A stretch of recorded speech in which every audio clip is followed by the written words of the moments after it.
showed us light, he showed the way, he was alive.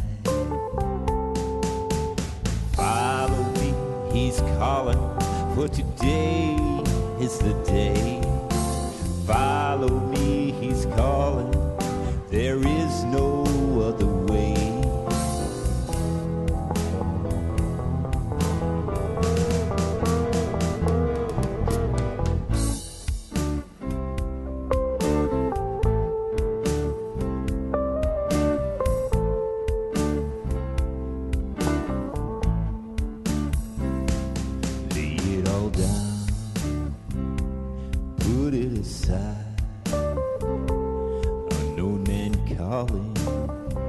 Surrender your life. Material things don't count for much. Health and well-being, safety and such. Follow me, he's calling, for today is the day. Follow me, he's calling, there is no other way.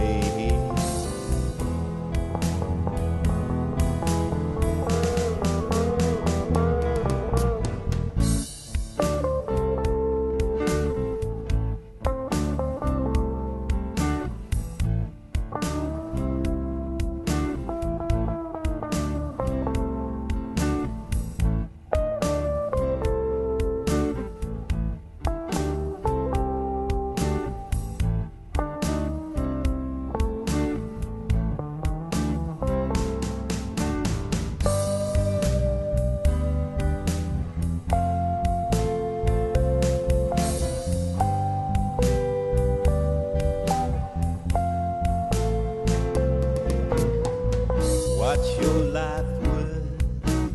Will you count the cost? Will you play the gamble?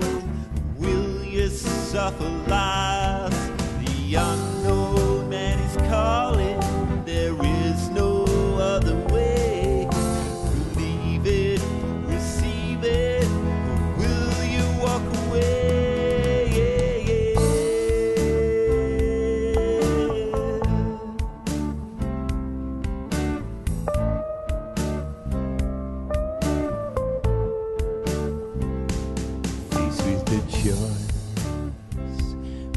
Have to make,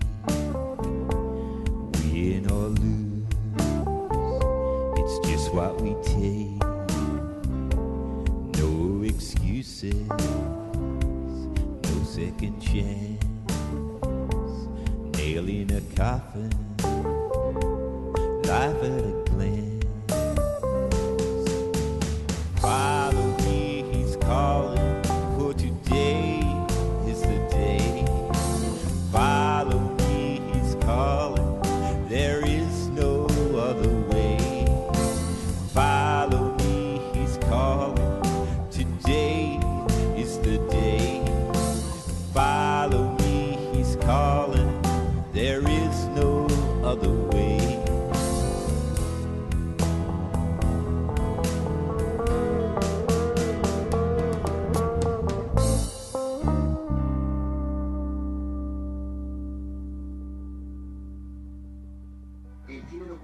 El cine nació documental. La primera vez que una cámara impresionó imágenes en movimiento a finales del siglo XIX, estas vinieron directamente de la realidad.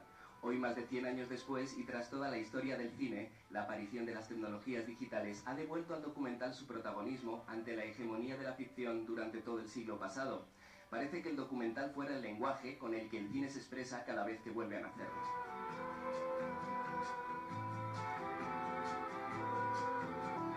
Hola a todos y a todas, bienvenidos al Cine que Viene, el programa sobre cine independiente de factura iberoamericana que se emite en su formato habitual en Radio 5 de Radio Nacional de España, cada martes al filo de las 5 de la tarde.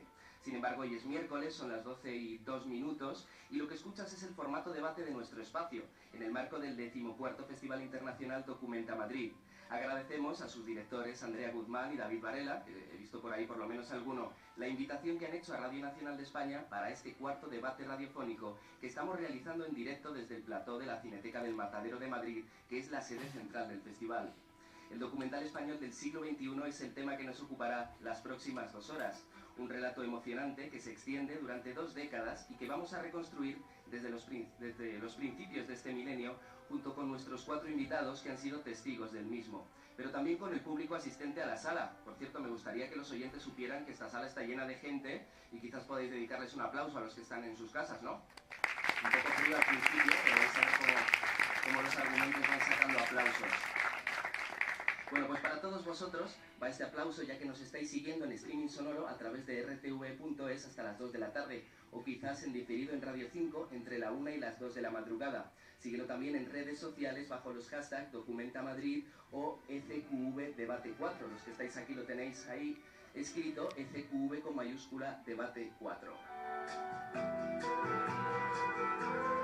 Queremos agradecer el trabajo de los departamentos de medios interactivos, imagen corporativa, control central y el departamento de emisiones de RNE.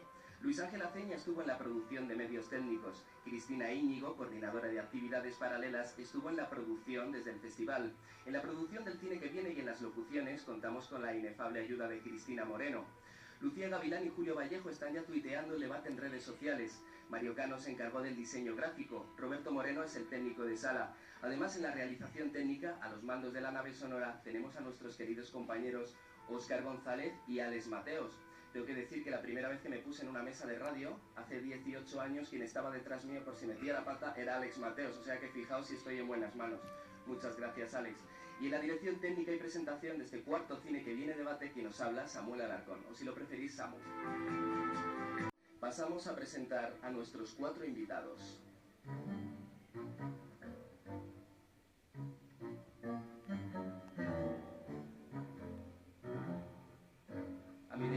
A mi derecha tenemos en primer lugar a María Luisa Ortega. María Luisa Ortega es doctora en Filosofía y profesora titular de Comunicación Audiovisual de la Universidad Autónoma de Madrid. Allí coordina el máster universitario en estudios artísticos, literarios y de la cultura.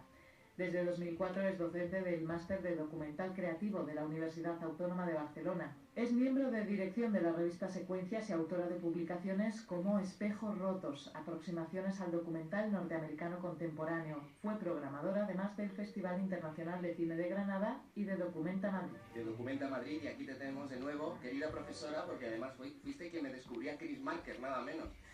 Muchas gracias, Samuel, por la invitación y es un placer estar con vosotros. Eso te vale un ramo de flores, el placer es nuestro. A continuación tenemos a Elías León Siminiani. Elías León Siminiani estudió Filología Hispánica y Dirección de Cine en la Universidad de Columbia, en Nueva York.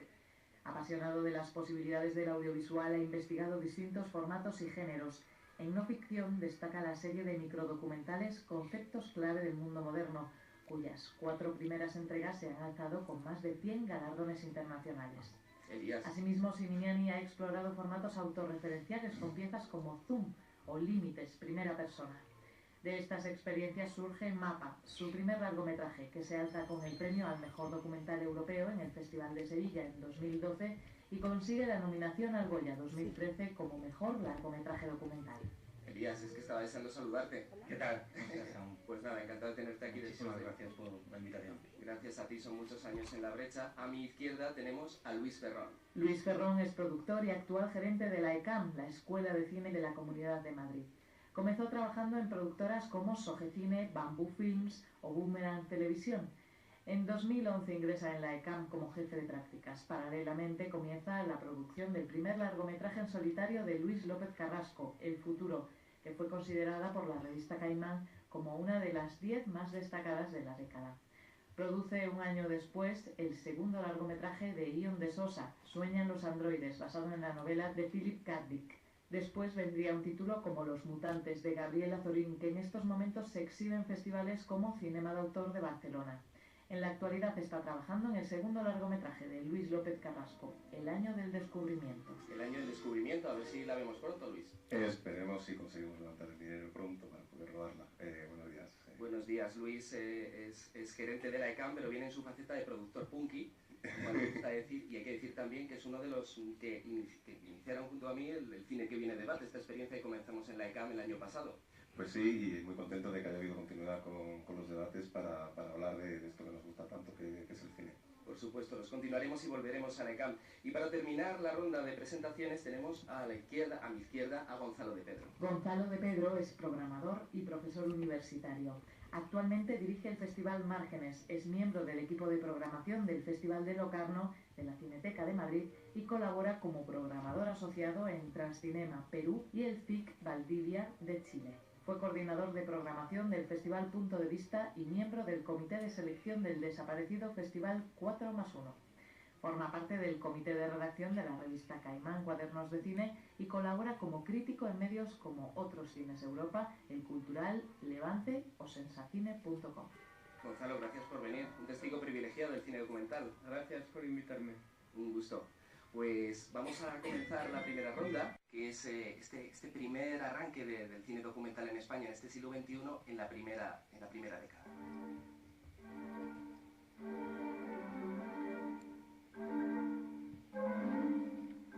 El documental ha cambiado el cine español en el siglo XXI. Fue el género que primero se adaptó a las nuevas tecnologías del vídeo digital, el lenguaje con el que se expresaron numerosos creadores independientes nacidos en los 70 y 80, el género que sorteó el anquilosamiento al que había llegado la ficción española de los 90 y el cine que se exhibe con contundencia en festivales internacionales en la actualidad, representando a nuestro país. ¿Cómo ha sido esta trayectoria en los últimos 20 años? ¿Cuáles son sus prolegómenos? ¿Qué agentes han protagonizado su evolución? ¿Y cómo se acercan los cineastas noveles al género en esta primera década del siglo? Muchas cuestiones en este primer bloque, pero bueno, creo que hay algo que urge hablar, empezar por el principio, ¿no? Por los prolegómenos. María Luisa, tú que eres profesora, has estudiado tradiciones de cine documental de todo el mundo, especialmente en el continente americano, pues a lo mejor puedes comenzar tú este debate. Pues comencemos entonces, por lo que quizás no son tanto unos prolegómenos, sino como bien lo habéis expuesto en esa introducción, cómo hay una presencia del documental a partir sobre todo de la década de los 90 como un espacio de renovación de la creación audiovisual o de la creación cinematográfica en su conjunto. Quizás los primeros síntomas creo que se empiezan a detectar o percibir en Estados Unidos por un conjunto de películas finales de los 80, principios de los 90, que desde formas autobiográficas, desde formas de diario filmado, comienzan a irrumpir en un panorama y comienzan a ser detectadas por festivales como Sundance, ¿no? Que comienza a recibirlas y sobre todo a premiarlas, dándoles una visibilidad asociada a la etiqueta de un cine independiente o una renovación de ese cine independiente. Los 80, también por cuestiones, digamos, políticas, era Reagan, etcétera, de forma que entre 2003 y 2004 se dispara la producción de documentales para salas dentro de los Estados Unidos, ¿no? Y todos recordamos 2004, Palma de Oro a Michael Moore, en el Festival de Cannes, y todo lo que eso trae aparejado, ¿no? A partir de ahí, en muchas de las revistas de crítica, ¿no? Como señalaba Paul Arthur, por ejemplo, pues las listas de las mejores películas del año comienzan a introducir documentales, ¿no? En esa legitimación crítica de cineastas de generaciones anteriores, la propia Inés Dagda, ¿no? Pero Alain Cavalier, Depardieu, en fin, proceden de toda una larga tradición. En el caso de América Latina, como me has dicho, continente americano, el cine latinoamericano, bueno, América Latina es un continente, con lo cual hay también procesos de diversidad entre los diferentes países, pero sí es cierto que en esa primera conciencia, digamos, continental, arranca con el nuevo cine latinoamericano, entre los 50, finales de los 50 y sobre todo los primeros años de los 60, y ese nuevo cine latinoamericano comienza a ser documental, ¿no? De ahí que en el 68 se crea un festival específicamente destinado al documental en Mérida, en Venezuela. ¿Qué es lo que ha pasado en las últimas décadas? Creo que los creadores latinoamericanos que se dedican al documental creo que tienen mayor conciencia de esa tradición, pero también ha habido unos rasgos de renovación muy homologables a lo que ha pasado en España o en estos otros perfiles que he marcado así por encima. Moreira Sales, Andrés Ditela en Argentina o Juan Carlos Rulfo, digamos que son los que abren una pequeña brecha de reconocimiento de que ahí hay un espacio, ¿no? Y esto es los inicios del siglo XXI. Has hecho un buen repaso por toda la tradición, muchas gracias María Luisa, pero sin embargo en España tenemos una tradición, tenemos por ahí la escuela de Barcelona con Jacinto Esteva, Joaquín Jordá, una serie de cineastas. ¿Podemos decir que ellos son bases de esta tradición o de este resurgir del cine documental en España en este siglo XXI, o tenemos que irnos más a estos referentes que has ido citando? Esa es una pregunta muy complicada. Yo me he apuntado a una frase de Isaac La Cuesta que me gusta mucho. El documental español es una casa con fantasma. Isaac decía que esto se ponía de manifiesto en cómo algunos de nuestros cineastas trabajaban con el palimpsesto, ¿no? Con un borrado de los manuscritos antiguos para escribir encima, ¿no? Posiblemente ahora también hable Gonzalo. Es una pregunta que a mí me hacen recurrentemente, sobre todo cuando salgo fuera y me tengo que poner, digamos, el disfraz de española, que no suelo ejercer demasiado. Creo que no hemos sido capaces, todas las tradiciones se construyen, y creo que no hemos construido un discurso de construcción de una tradición, ¿no? Tenemos muchas publicaciones, después vamos a hablar en los últimos años, he hecho mucho trabajo histórico, teórico, tendríamos las herramientas para construir una historia del documental en España y no tenemos ese libro manual de referencia, posiblemente porque eso nos forzaría a marcar centros, periferias, fugas, ortodoxias y heterodoxias, que para el cine documental es complejo de construir, en la medida en que asumimos que el cine documental siempre ha estado, digamos, en los márgenes, en las periferias de la institución cine. Casi todo es periférico, casi todo es heterodoxo, ¿no? Y esta posición no hemos conseguido de alguna forma articularla y también articular la historia del cine español, si es que del documental español, dentro de un contexto internacional, ¿no? Esto me gusta mucho citarlo. En 1950 Eduardo Ducal escribe un opúsculo, El cine documental, donde inserta el documental español de los 30 y de los 40 en las tendencias del cine documental internacional, ¿no? Entonces, eso creo que es una tarea que tenemos, digamos, pendiente, asumiendo sobre todo la pluralidad y la alta diversidad y los diferentes espacios de producción, de consumo, de recepción, etc. Bueno, la verdad es que no hay mucho que añadir a la lección de María Luisa.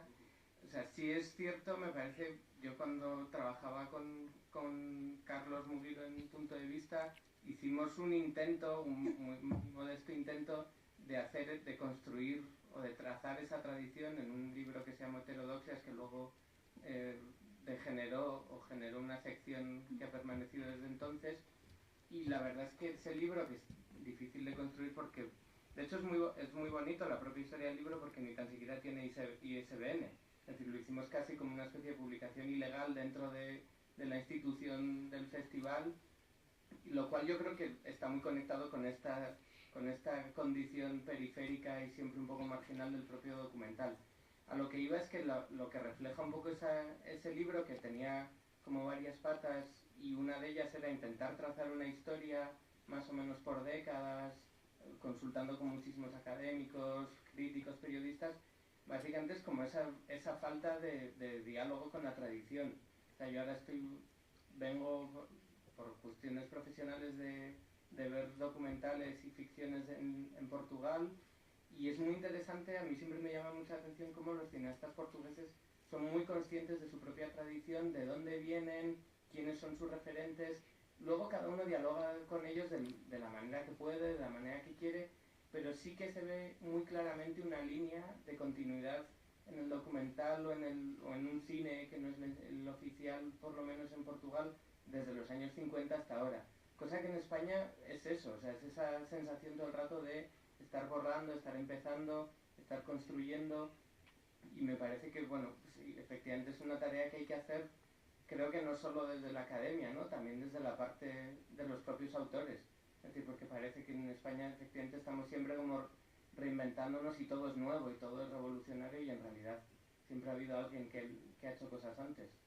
¿Tomar la palabra? Bueno, Elías. yo puedo añadir, bueno, estoy completamente de acuerdo, y que para mí la tradición documental con la que yo me relaciono de España tiene que ver más con hitos, con títulos concretos. No sé, me viene a la cabeza ahora, pues desde El Desencanto hasta películas que para mí han sido, no sé, como algunas películas de Patino, películas que han sido, que yo las he descubierto, y lo primero que me han hecho pensar era como, o sea, que es que aquí se puede trazar también una línea y una tradición, ¿no? Y en ese sentido es un gran desconocido. Yo creo que vamos a hablar luego de ello, pero la entrada también de la historiografía del documental en España y del documental en las aulas es muy importante, ¿no? Creo que es importante para el cine en general, no solo para el documental, porque el conocimiento de la herencia cinematográfica o cinéfilo ha bajado mucho, para mí extrañamente, con el advenimiento de la revolución digital, que siempre es mi tema así como bastión. Pero concretamente el documental, yo mi experiencia en clase, cuando doy clase, es ver una y otra vez cómo los alumnos se maravillan ante determinadas propuestas de hace 15, 20, 30, 40, 50 años. O sea, es que ya Buñuel tiene algunos documentales señeros, ¿no? Entonces, mi experiencia es más de títulos que de esa línea de reconocimiento a lo largo de crónica, ¿no? A lo largo del tiempo. Me puedo sumar a la de ellas, o lees en algún libro, ¿no? Y de repente te abren los ojos. No, y sorprende sobre todo algunas de ellas por la modernidad que conservan hoy o que tuvieron en su momento, ¿no? Particularmente la obra de Patino es realmente espectacular. O sea, tú ves hoy que le hicimos Verdugos y dices, bueno, este tío, ¿cómo hizo esto, no? O sea, ¿cómo hizo y la potencia que mantiene hoy en día, incluso comparado a cosas que igual nos parecen un hallazgo o lo que sea hoy, ¿no? Y yo me acerco con mucha humildad y con mucho desconocimiento, ¿sabes? A tratar de ir, bueno, pues yo me lo imagino como si fuera los cimientos de un edificio, ¿no? Y al fin y al cabo yo estoy ahí subido en ese edificio de alguna forma, y cuanto más conozco, como que más se asienta de ello, ¿no? Claro que sí. Ves, empieza la casa por el tejado, literalmente.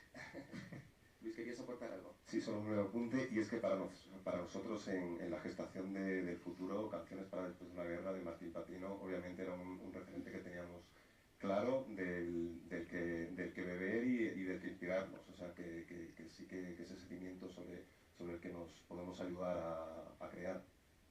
Pues para todos los oyentes que descubran el cine de Basilio y de otros, ¿no? Jacinto Esteva, hoy lo tenéis a mano en internet, más a mano que nunca, ¿no? En el pasado había que recurrir a bibliotecas, copias en mal estado, pirateo incluso, ¿no? Con Emule, que era otro concepto de compartir contenidos, ¿no? Ahora lo tenéis todo a mano, así que podéis disfrutar de estas islas inspiradoras para el cine documental del presente. Hablábamos de que quizás esta tradición no está construida, pero sí que es cierto de que, como apuntabas ya Elías, desde la educación, desde la universidad, se empezó a construir este magma para que hubiera una corriente un poco más sólida que estos archipiélagos de películas, y precisamente con el nacimiento de la Universidad Pompeu Fabra en el 98, y apoyados en estos cineastas casi guerrilleros, ¿no? Como Joaquín Jordá, como José Luis Guerín, que es de una generación más joven, pero que también se las batía en un terreno en el que no había un soporte cultural para que estas películas fluyeran. Y estoy hablando de los másteres de la Universidad Pompeu Fabra y del máster de documental creativo de la Universidad Autónoma de Barcelona, que tenía detrás a Román Gubern, que es una institución en la historia del cine español. Y desde ahí se empezaron a construir muchos títulos. Quizás nos pueda hablar de ello Sonia García López, que está entre el público. Me gustaría que fuera un micrófono hacia ese lado de la sala, porque ella escribió un artículo bastante interesante en el contexto de unas conferencias en Guadalajara sobre las óperas primas documentales que iban apareciendo en estos másteres. Sonia, que es doctora por la Universidad de Valencia y profesora en el Departamento de Periodismo y Comunicación Audiovisual en la Carlos III, pues a lo mejor nos puede hablar un poco de esta aparición de estas películas en los másteres. Sonia, buenos días. Buenos días. ¿Cómo estás? Bien, gracias por la invitación también. No sé, a mí me parece interesante todo lo que habéis comentado. Me parece que María Luisa ha hecho un repaso muy exhaustivo de los precedentes del documental en el ámbito internacional. El hecho de que no se ha construido una tradición. Justamente el creador del máster de creación documental de la Universidad Pompeu Fabra, Jordi Bayó, decía que uno de sus propósitos era construir una tradición a partir de los trabajos que allí podían realizar los estudiantes, tutelados por una serie de maestros como Joaquín Jordà, Jaime Comolí y José Luis Guerín. Así que creo que la creación de esos másteres responde precisamente como a esa sensación de una falta de tradición. Por otra parte, creo que son unos másteres que evidencian por primera vez un conjunto de cineastas o de aspirantes a cineastas que deciden hacer sus óperas primas dentro del modo documental y aunque se insertan en una tradición que en cada uno de los másteres yo creo que es identificable, como una tradición en el caso de la Pompeu Fabra, una tradición de la ruptura, una serie de cineastas como Joaquim Jordà o Manuel Huerga o Víctor Erice, que se habían significado durante la dictadura frente a la producción de cine oficial, y en el caso de la Autónoma, en el caso de la Universidad Autónoma de Barcelona, pues en estos heterodoxos a los que se ha referido Gonzalo y que quizás estaban más vinculados con el cine de vanguardia, con el experimental, etcétera, etcétera. Creo que hay un signo como que marca la contemporaneidad de estos másteres, que también es su conexión con el contexto francés para mí. En el año 95-96, creo que es, Jean-Louis Comolli es profesor invitado en la Universidad Pompeu Fabra, y él había estado en la fundación de los Ateliers Gavin en Francia, y como había comentado María Luisa, pues a finales de los 80 se había definido esa etiqueta de documental de creación por parte del Consejo Nacional de Cultura del gobierno francés, y creo que esta etiqueta, pues el hecho de que sea una etiqueta creada institucionalmente es algo como muy significativo, porque digamos, no quiere decir que no existieran documentales de creación antes, pero sí el hecho de que se alude institucionalmente a ellos y a la necesidad de proteger a un tipo de documentales que se diferencian del reportaje televisivo, que tienen un planteamiento artístico, un trabajo artístico sobre los temas, etcétera, etcétera, pues nos habla de una tendencia que se va a consolidar, y que en España yo creo que se escucha con mucha atención y que que sirve como punto de partida para los creadores de esos másteres. Me gusta mucho ver que entre Galicia y Cataluña se tiraron la pelota, ¿no? Porque después volveremos al caso gallego. Sí, efectivamente veo que de diferentes maneras ambos másteres, ¿no? Empezaron a sacar cine, ¿no? El de la Pompeu, quizá más tutelado por estas figuras de otras generaciones anteriores, de estos cazadores, y en el máster de la Autónoma de Barcelona se empezaban a hacer películas más de comenzar los propios alumnos a trabajar ellos estos proyectos con una tutela pero sin tanta intervención, ¿no? O sea, no colaborando directamente, ¿no? Sino teniendo ellos las riendas, Sonia. Exactamente. En el caso de... Porque nos puedes decir títulos quizás para que el oyente pueda ir buscando... Sí, bueno, en el caso de la Pompeu Fabra pues se puede citar a cineastas como tan conocidos hoy en día como Isaac La Cuesta, Lupe Pérez, Carla Subirana, etcétera, etcétera. Y digamos, creo que es importante lo que has comentado sobre la diferente relación con las tradiciones, porque efectivamente, aunque no esté explicitada, digamos, el hecho de constituir una escuela y de atraer a una serie de profesores que, no lo olvidemos, cuando se fundan los másteres a finales de los 90, los estudios de comunicación audiovisual solamente tenían 4 años de antigüedad en España, empezaron en 1994, con lo cual el profesorado que había en las universidades no era profesor específico que hubiera estudiado ese grado, sino que venía de otras disciplinas, y en ese sentido los cineastas como Joaquim Jordà o Guerín, pues fueron, o el propio Roman Gubern, Gonzalo Herralde, que estaban en la dirección del de la Autónoma, pues su enseñanza fue muy importante. Pero sí que es verdad que, a pesar de establecer ese puente con las diversas tradiciones que esos cineastas representan, la manera de relacionarse con ellas es muy diferente.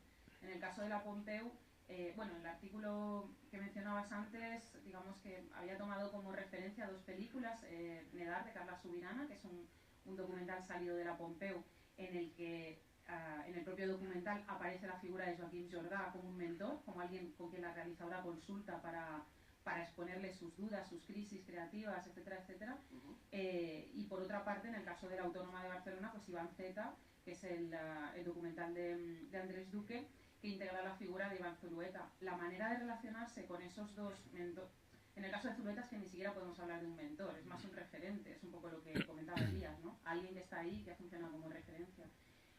Me parece que la manera en la que los directores se relacionan con estos referentes es distinta. En el caso de Jordá, es alguien que está para resolver dudas, está para acompañar, está para dar seguridad, garantía, para servir como inspiración, mientras que en el caso de Iván Zeta, Zulueta es casi alguien que Andrés Duque fagocita en su propia manera de construir el documental. No es tanto alguien a quien le va a pedir consejos sobre cómo llevar a cabo su obra o cómo convertirse en un realizador cinematográfico documental, sino que ya vemos en esa película, para quien haya visto, pues que las propias estrategias que utiliza Andrés reproducen de alguna manera las estrategias de Zulueta en películas como Arrebato, como Amalgama, etcétera, etcétera. En los Goya hay que citar también En Construcción, que fue una película que llegó a muchísima gente por el Goya, porque fue estrenada en salas y pues muchos empezaron a conocer este documental español gracias a este título. Había pedido la palabra María Luisa Ortega. Os recuerdo a todos que en cualquier momento que queráis intervenir para aportar, para discrepar, para contarnos vuestra experiencia, solo tenéis que levantar la mano y se os acercará un micrófono para que participéis en directo. La cuestión del magisterio de Jordá, que en su trayectoria se mueve entre la meseta y Cataluña, además de su vida en Italia y el contacto con el cine militante. Quiero decir que El Día de los Muertos de Jordá, filmado en el cementerio de la Almudena en Madrid y producido por UNINFI en 1960, es una película, un cortometraje documental muy importante. Pero quería referirme a otra dimensión. El máster de la Autónoma de Barcelona yo lo conozco más, porque es en el que he estado dando clases durante mucho tiempo, y creo que además han sido, al menos el de la Autónoma de Barcelona, un lugar de encuentro, porque los programas formativos los construyen tanto los docentes como los profesores, los docentes como los alumnos, ¿no? Y la capacidad de atracción que han tenido de cineastas latinoamericanos con mayor trayectoria, con menos, más jóvenes o con más edad, ha sido fundamental en la creación de unos nuevos lazos de contacto y de laboratorio, realmente de intercambio de, digamos, si queréis, una tradición transnacional de cines en español, y en este sentido también me gustaría citar la Escuela de San Antonio de los Baños en Cuba, ¿no? Otro locus que ha tenido siempre ha tenido una especialidad en documental, que ahora dirige Lola Mayo, y en la que se formaron una parte de los cineastas españoles que salen en el 2000, ¿no? Y que yo creo que ha dejado también sus simientes en un cierto imaginario y también en un imaginario colectivo de intercambios a un lado y otro del Atlántico, que me parece importante recordar. Que está consiguiendo selecciones en festivales pues tan importantes como Locarno, la Berlinale, incluso premios. Mauro Erce, ¿no? El director de fotografía, que es cineasta y que hace películas fantásticas, buena aportación desde ahí de San Antonio de los Baños. Bueno, ¿cómo se siente después a tenor de todo esto, cómo se siente el cineasta, me pregunto yo, que ha nacido pues en los años 70, en los años 80, ¿no? Y que a lo mejor pues su tradición, sus influencias principales son el cine de ficción, y bueno, pues cuando empieza a hacer películas, pues ve que quizás es complicado hacerlas en ficción y tiene ya todo este soporte del que hemos estado hablando, este magma de cine documental. Elías, te quería lanzar un poco a ti esta pelota porque creo que es un poco tu caso, ¿no? Como relatas en este libro fantástico que se editó en la Universidad del País Vasco, Territorios y Fronteras, donde está un testimonio, un relato, ¿no? De tu experiencia a la hora de empezar a hacer películas. Sí, bueno, yo es cierto que básicamente yo vengo de la ficción, es donde me formé, es donde empecé a hacer cine y donde hice cine durante pues, muchos años, ¿no? Y poco a poco derivé hacia formas de no ficción. En principio yo creo que por una serie de intereses personales que no podía explorar en el territorio de la ficción, básicamente tenían que ver con la función del montaje, del lenguaje, la noción de poner el espacio por delante de otras consideraciones como la trama o los personajes. Y también hay un factor de la propia vida, ¿no? Como que la propia vida de alguna manera va marcando un título derrotero, ¿no? Y bueno, yo en las propuestas que empecé a hacer de forma muy lega, ¿no? O sea, no sabía casi nada documental, pues empezaron a tener más eco que las que había hecho en ficción, ¿no? Y de alguna manera, bueno, me fui adentrando en el terreno de la no ficción por un sitio muy extraño, y eso he venido a darme cuenta más adelante, ¿no? Porque yo empecé a hacer no ficción desde el texto, o sea, escribiendo y buscando relaciones entre imágenes y textos, cuando en realidad, y eso me doy cuenta ahora que doy clase, lo más importante del documental, o lo que yo intento comunicar a los alumnos, es el encuentro humano, es la interacción con la realidad y con las personas. Hay como dos grandes tipos de cine documental, ¿no? El que tiene que ver con lo que sucede ante la cámara, y el que tiene que ver con lo que se construye después en el montaje, ¿no? En el montaje y en la escritura, partiendo de imágenes reales. Y mi trayectoria ha sido un poco, pues, del control a intentar soltar un poquito, ¿no? Ese control me viene, yo creo, de la ficción, bueno, me viene de Marca también, y tengo la sensación de que lo que sí conservo es la noción muy fuerte de relato, de la idea de estar contando algo, ¿no? Y de querer mantener el interés del público, algo que no necesariamente es tan prioritario en las propuestas documentales, ¿no? Y eso, también tengo que decir que esto creo que cada caso es un mundo. El mío es bastante singular, pues porque realmente yo vengo de la gente que ha salido de los másters que habéis comentado, en general es gente que su suelo, su base, su cimiento es puramente documental, ¿no? Y tiene un acercamiento bastante distinto, ¿no? Bastante distinto a esto. Entonces, mi caso es así. Yo creo que habría que ver un poco caso a caso, ¿no? Claro, por supuesto. Recuérdame el título, que es largo. Sí, los conceptos claves del mundo moderno. Sí. Los conceptos claves del mundo moderno que cuando yo los presentaba en clase, en Columbia, en la escuela de Columbia, me decían, no, esto es un ensayo fílmico, y yo no sabía que existía eso, ¿no? Y luego, con el tiempo, poco a poco, fui empezando a acceder a esto que se llamaba ensayo fílmico, bueno, que se llamaba, ¿no? Que es, ¿no? Y comprobé con mucha sorpresa que efectivamente había todo un modo de narrar, de contar, de hacer relaciones entre imágenes y textos, de crear significados que no tenían ni la imagen por sí sola ni el texto por sí solo, que venían de muy lejos, ¿no?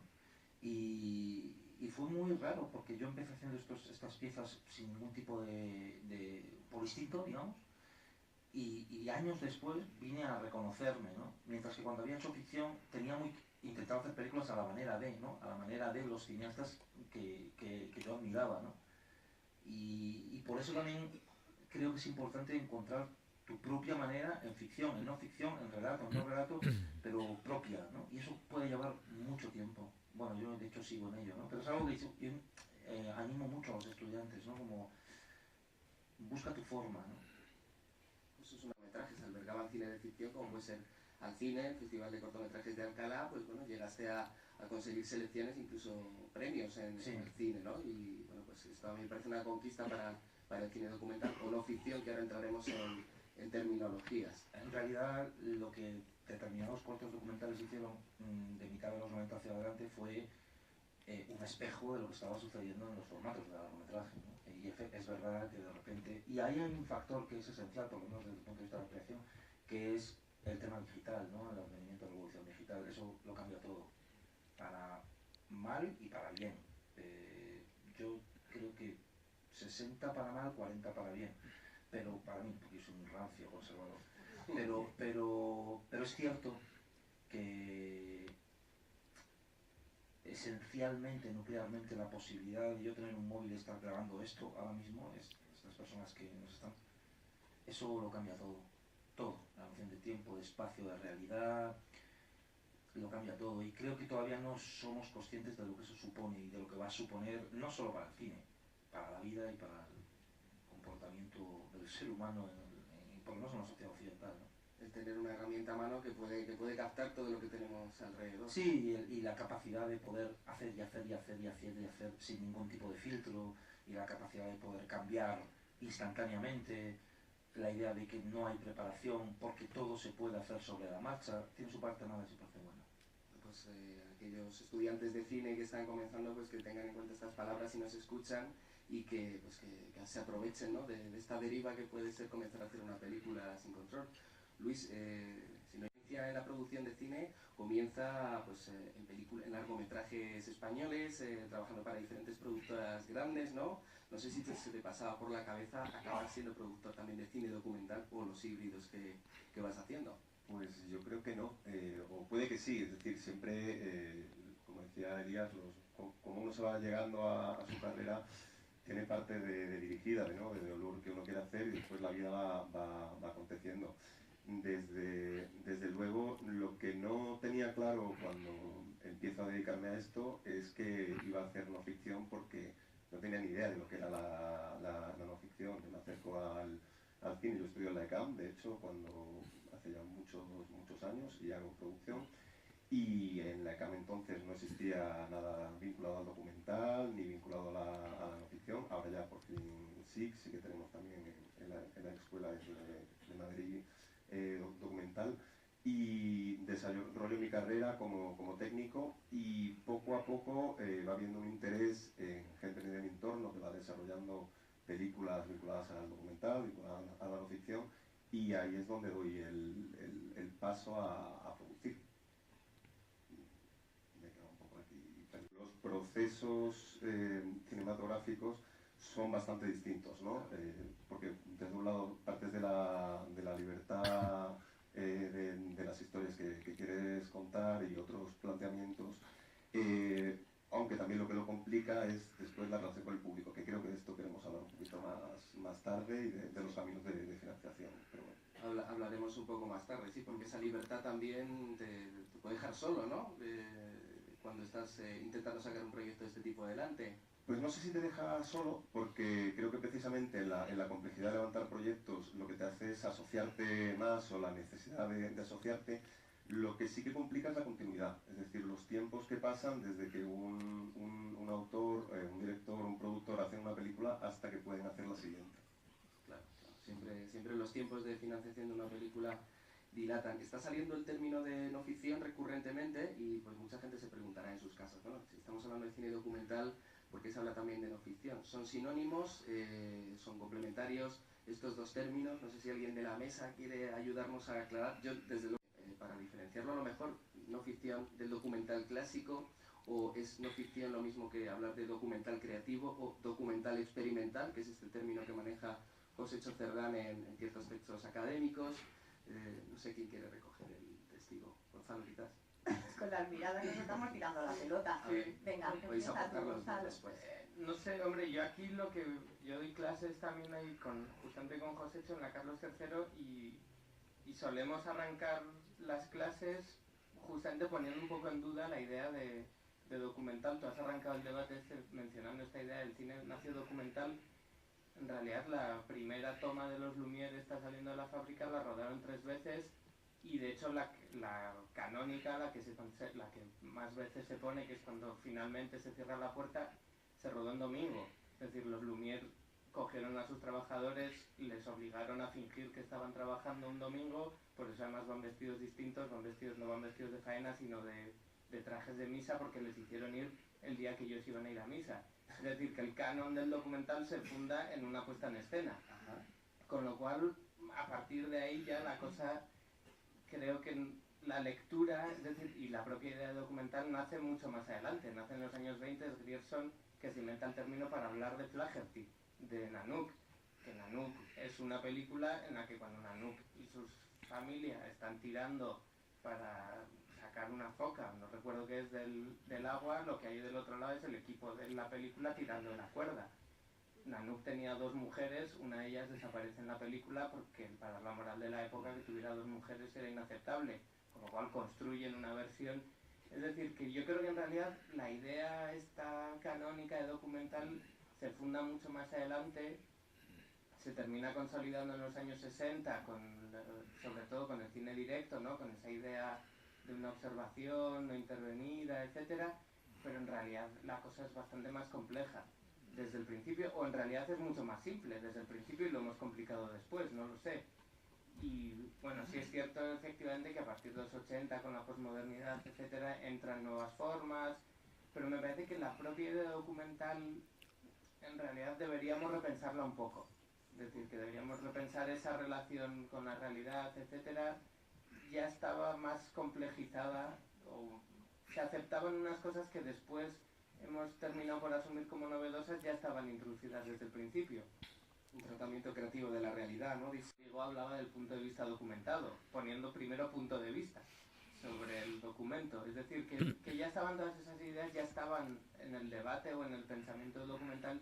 Y yo creo que nuevamente volvemos a esa tradición, ¿no? Cómo deberíamos repensar un poco esa tradición del cine documental, que luego, como decía ahora Elías, con el digital cambia también completamente. Es decir, esa idea de huella, de noción de la película como un trozo de realidad conservado, palpable, etcétera, desaparece completamente. Es decir, ahora yo en clase les solemos poner una foto de un tigre que está sacado de la película esta, la nueva versión del Libro de la Selva, y una foto de un tigre real, y es indistinguible.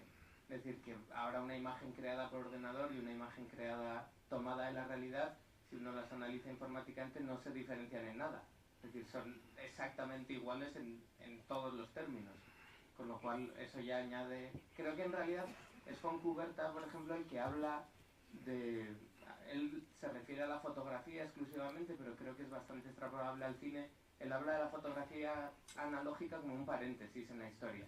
Es decir, él dice que en realidad es ahora, con el digital, cuando nos estamos de nuevo vinculando con toda la tradición artística en la que se asumía perfectamente la libertad creadora y no existía necesariamente esa relación de parecido, reproducción, etc.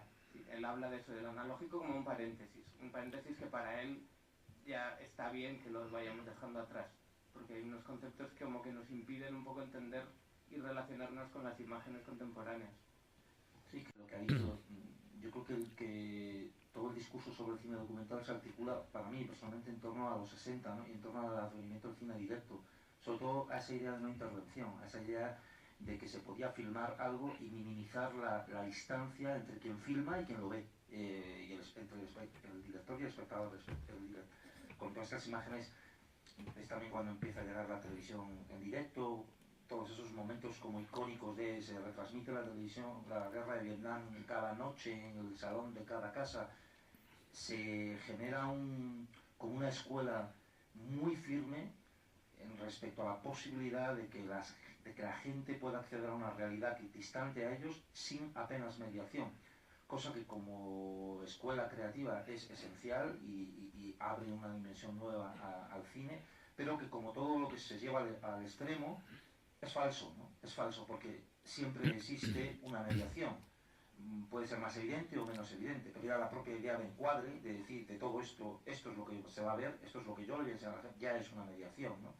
Entonces, tal vez ese término de no ficción lo que hace es recuperar la idea de ampliar el paraguas de aquello que no es ficción, pero tampoco encaja dentro de esa pretensión de fidelidad, verismo absoluto, no intervención, que viene del cine directo, ¿no? Entonces, de alguna manera, la no ficción lo que hace es expandir, decir, bueno, todo esto, yo al final siempre digo en clase, no ficción es aquello que no tiene actores, y a partir de ahí, pero bueno, también se puede poner... Hay actores en las películas de Coutinho. Claro, o sea, que es que...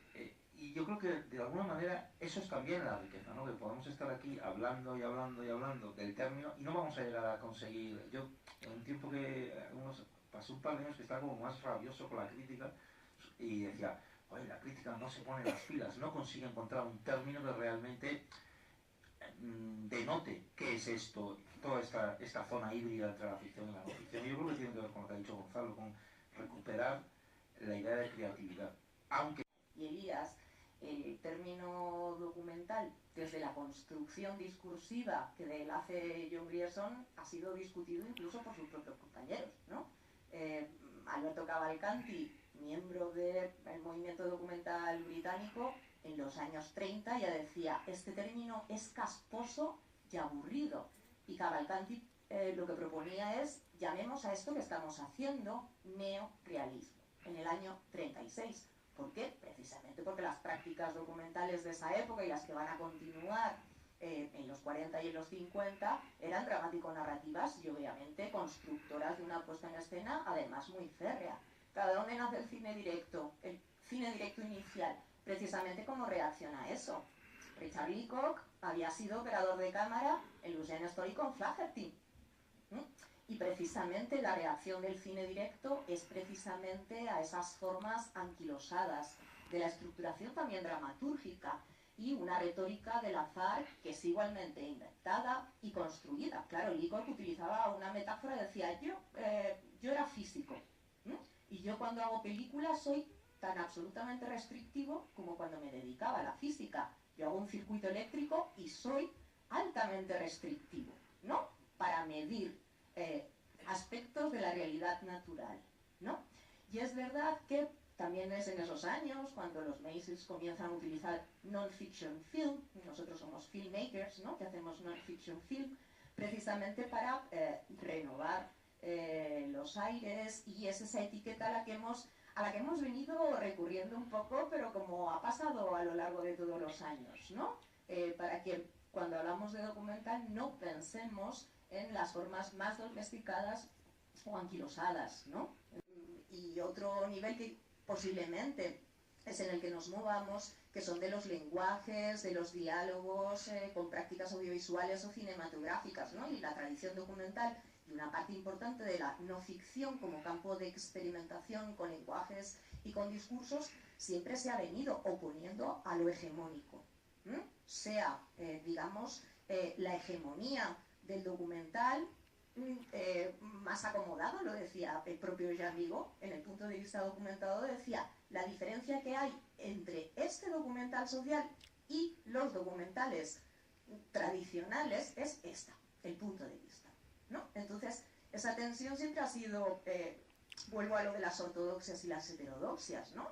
Trabajar frente o en una posición diferente a la ficción hegemónica, a el periodismo audiovisual hegemónico, a incluso a esas formas del audiovisual que también trabajan con lo real, pero que, con las que el documental o la no ficción, o el campo de estas experimentaciones con los lenguajes y también con los discursos se posiciona. Y a veces tiene que ver, por eso siempre recurrimos a Jean Vigo, por el posicionamiento. Estamos retransmitiendo el cine que viene debate en Documenta Madrid en el plató de la Cineteca, o también puedes estarlo escuchando en la repetición que en Radio 5 se emite en la FM hasta las 2 de la madrugada. Hay agentes que recogen esta tradición de no ficción o de documental y que comienzan a expandirlo, como por ejemplo este festival en el que estamos, Documenta Madrid.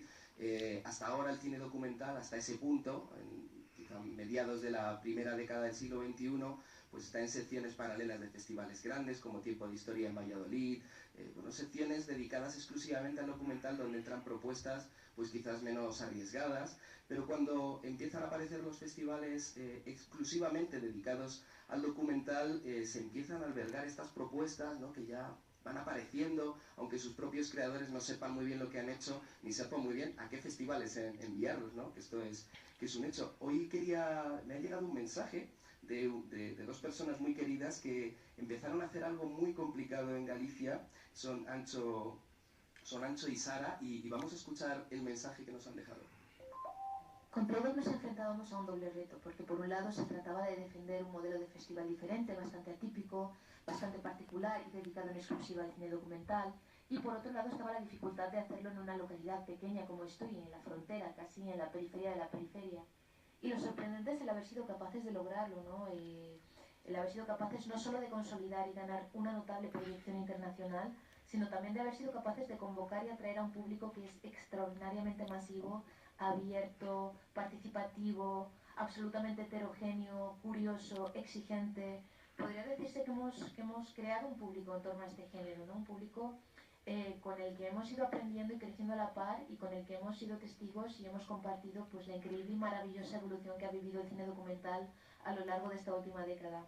Más allá de las actividades que realizamos desde el festival, uno de nuestros proyectos que más nos satisface es Play.tv. Hace 3 años pusimos en marcha una plataforma de vídeo bajo demanda que opera en Galicia a través de cable y en la que programamos durante todo el año. Y la verdad es que la experiencia es fantástica. Hemos creado una comunidad de cerca de 2000 suscriptores que crece mes a mes y que nos permite constatar de nuevo el hecho de que el cine documental se consume, gusta y despierta el interés del público en general. Y no solo del iniciado, del cinéfilo. Añadir también, como hecho relevante, pues la capacidad del festival de acompañar y reunir en torno a suyo a un grupo de cineastas de enorme talento y repercusión internacional, que son los representantes de lo que se ha llamado el nuevo cinema galego, y de formar con orgullo pues parte de esta familia que ha tenido un Playdoc un punto de encuentro y lugar de reunión y de escaparate también. Pues Ángel Sánchez y Sara García nos estaban hablando efectivamente de Playdoc, de un festival que hace 13 años pues fue uno de los festivales, pues junto con Documenta Madrid, junto con Alcances, que un tiempo después se reconvirtió de ser un festival de otro tipo documental, y por supuesto junto con Punto de Vista de Navarra, quizá pues a lo mejor me paso alguno, pero creo que estos documentales, estos festivales de documental fueron los que empezaron a recoger todas estas propuestas. En el caso de Tui, a mí me gusta particularmente citarlo porque Tui es una ciudad fronteriza con Galicia, no tiene muchos habitantes y lleva propuestas que, lo hablaba antes con María Luisa, a lo mejor cualquiera podría pensar que pueden no gustar porque quizá no haya una formación y una preparación, y sin embargo el milagro de este festival es que llena las salas todos los años y luego ha conseguido, como decía Sara, aglutinar a un conjunto de estos cineastas que andaban un poco perdidos, cada uno por su lado, y hacerse sentir un grupo.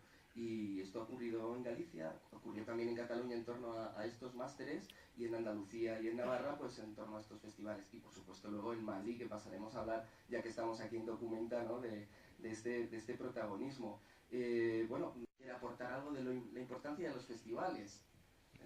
Quizás Gonzalo por alusiones, el punto de vista, ya que he sido coordinador en la segunda etapa de dirección, con José Choterrán tras Carlos Mugiro. Yo creo que en realidad forma parte, o sea, si para ser justos me parece que con los másters empezaron a pasar más cosas, es decir, que forma todo parte de una especie de movimiento común, no organizado, pero que más o menos coincide en el tiempo, ¿no? Que son efectivamente la aparición de los másters, Documenta Madrid en 2004, Punto de Vista en 2005, la creación de las primeras revistas especializadas en internet como Blogs and Dogs, en el 2007 la creación de Hamaca, que es la primera distribuidora especializada en vídeo, arte y documental, que trata además de rehacer un poco también esa otra tradición de cine o de audiovisual en España.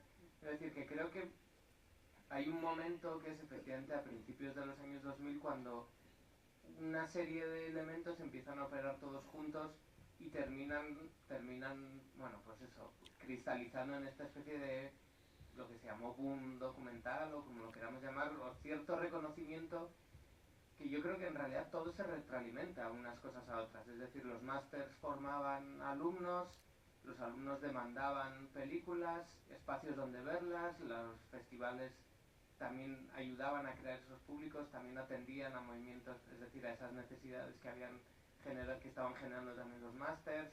Había una crítica que además renovaba la manera de escribir, que también apostaba por otro tipo de películas, otra manera de escribir sobre las películas.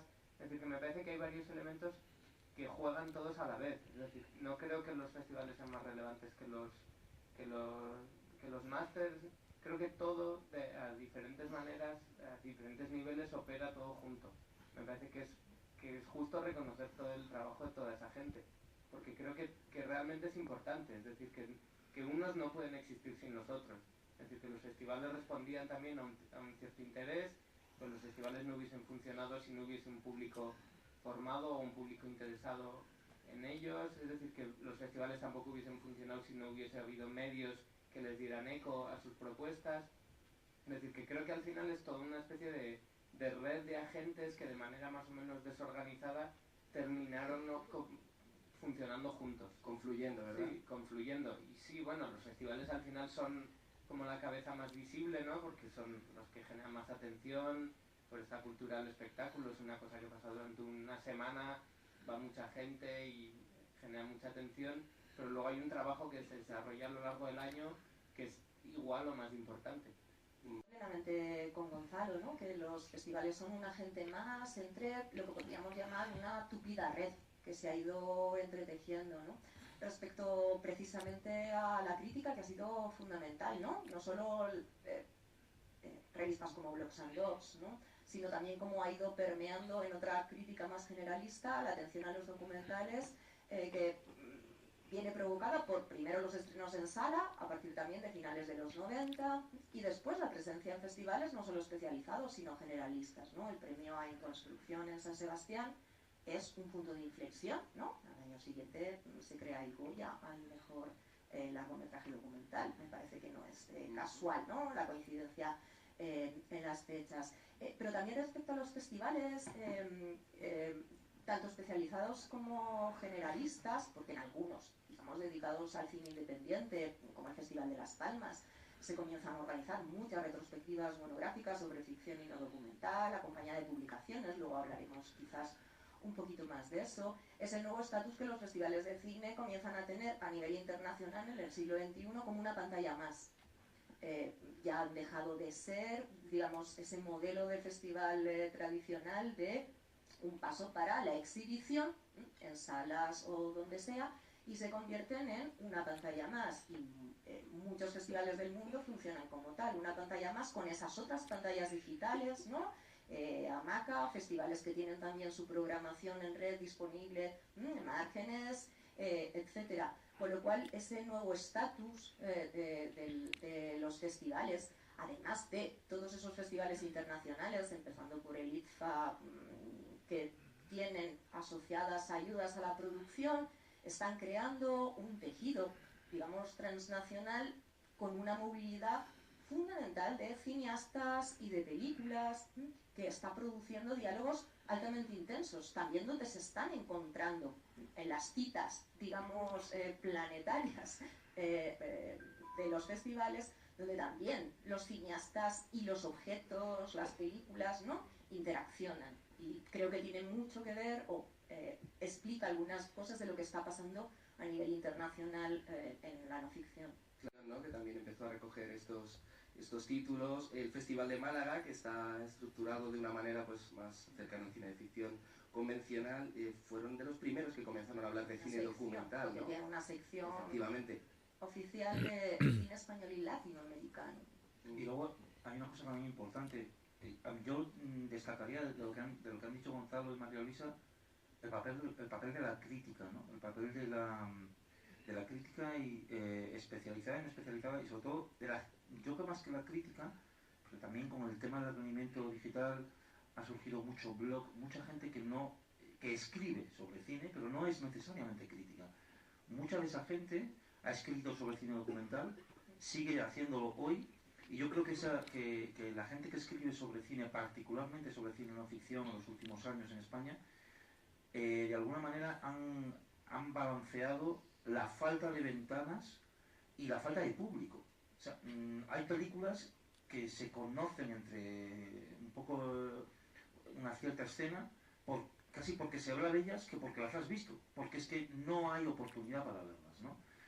Y esto es como un aspecto. Y el otro que incidiría, que creo que dentro del mapa de festivales que habéis hecho, a mí me parece como esencial, es Docs Barcelona, que es el primero de todos, por cierto, es el del año 97. ¿Por qué? Porque paralelamente a todo esto que estamos hablando de que se teje una red espontánea digital con mucho de voluntario y tal, Docs Barcelona lo que está implantando y está haciendo crecer es la noción de mercado para el documental, ¿no? Bueno, es uno de los mercados más importantes de documental de Europa, y aquí llegamos, y es evidente que está empezando a suceder también por la impronta documental que están teniendo las plataformas internacionales tipo Netflix, HBO, Amazon, etc. Y se establece, y va a estar aquí, y va a llegar ya, todo ese pulso que se establece entre el mercado y el arte, ¿no? El documental hasta ahora ha sido una cuestión absolutamente cinéfila, artística, creativa, voluntaria, yo diría en su absoluta mayoría. Eso creo que va a empezar a cambiar. ¿Y qué papel juegan las televisiones en todo esto? Porque luego al final, cuando yo por ejemplo he desarrollado mucho un sentido de responsabilidad respecto a los alumnos, porque me di cuenta al principio que les hablaba todo el tiempo como de cineastas que no conocía a nadie, o de algo como muy puro y tal, y luego salían y tienen que ganarse la vida. tienen que trabajar. Y probablemente a la hora de trabajar van a tener que hacer formatos para televisión. Y para hacer formatos para televisión hay que saber qué es un formato para televisión, qué es una entrevista, qué es un reportaje, qué es una serie de cosas, ¿no? Entonces, yo creo que Talks Barcelona es importante como contrapunto a la práctica totalidad de los festivales que hemos dicho también, ¿no? De industria, ¿no?, en torno a esta ficción será uno de los temas que abordaremos en el segundo público. Tenemos una primera pregunta desde el público, no sé si puede ir un micrófono hacia ese lado de la sala. Seguimos en directo en rtv.es. Buenos días, Buenos días. ¿Quién eres y a qué te dedicas? Cuéntanos. Soy Antonio y me dedico a la gestión cultural. Es una matización, según yo lo veo, con respecto a lo que ha comentado Elías. O sea, no podía dejar pasar. Yo creo que Talks Barcelona no es el festival de cine documental más antiguo de España, es Documenta Madrid, esa es mi opinión.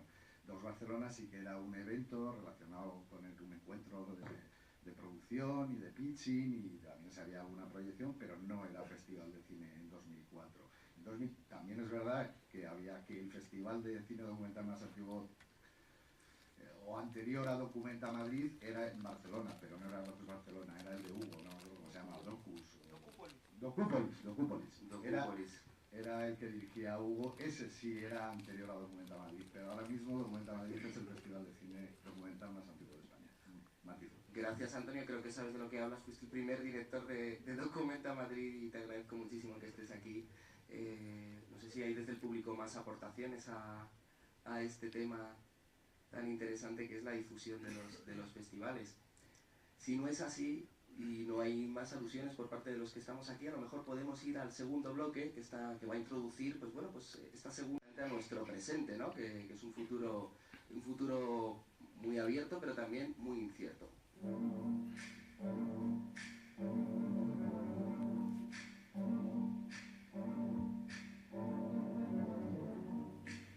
Los escritos al respecto del cine documental proliferan y se desarrollan en los años 10, así como los festivales que lo muestran y el asociacionismo en torno al género.